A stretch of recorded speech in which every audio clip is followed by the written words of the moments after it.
Bonjour à toutes et à tous, je m'appelle Philippe Pfeiffer, je suis auteur et conteur.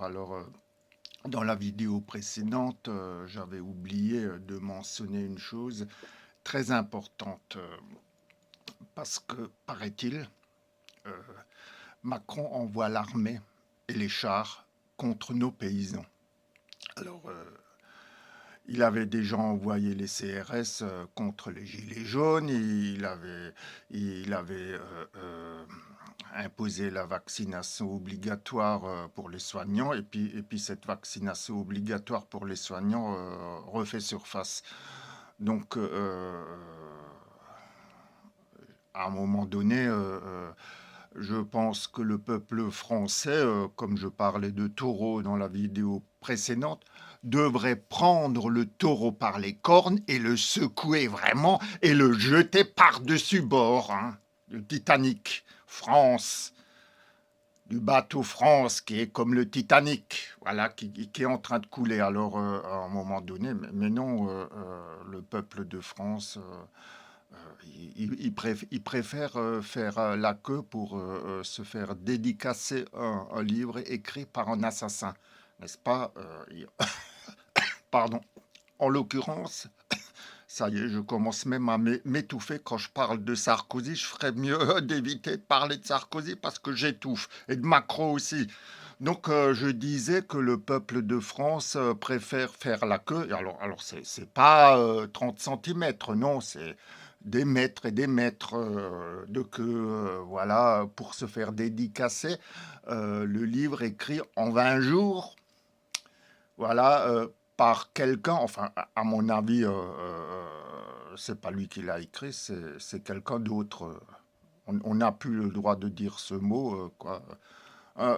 Autrefois, on disait nègre, maintenant, il faut dire, je sais pas quoi, peut-être substitut en écriture, peut-être.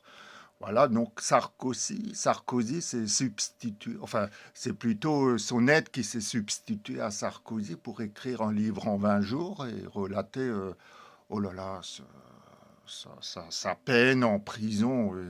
Oh là là, le pauvre, il a souffert. Oh, c'est terrible, c'est terrible.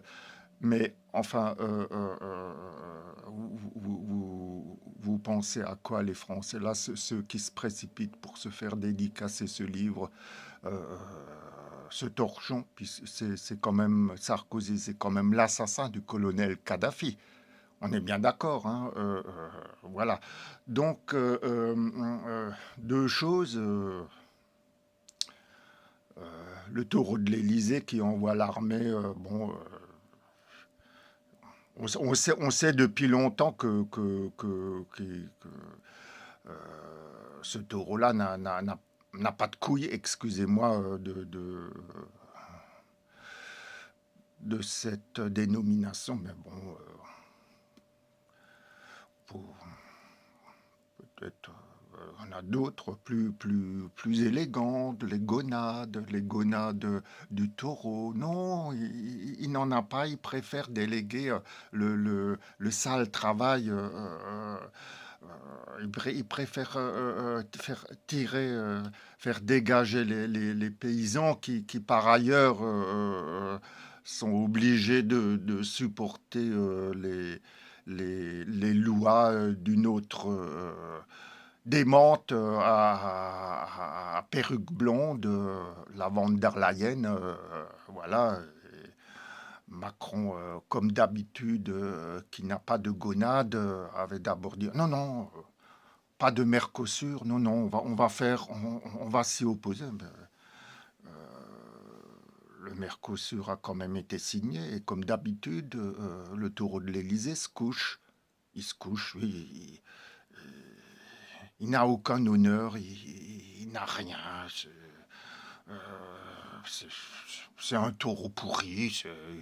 Il n'a aucune force, aucune parole. Il dit tout et son contraire.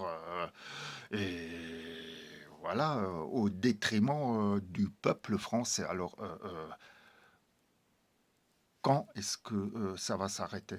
Euh, Parce que la situation est quand même tragique là. Voilà, c'est le peuple français en a marre de ce Ceausescu avec sa vieille bique. Euh, et on sait comment les Ceausescu ont fini, hein. Et là, on est quand même... l'histoire traîne, là, ça commence à devenir pénible, hein, franchement, franchement. Franchement, voilà. J'arrête de lancer des pics. Au revoir, monsieur le taureau de l'Élysée.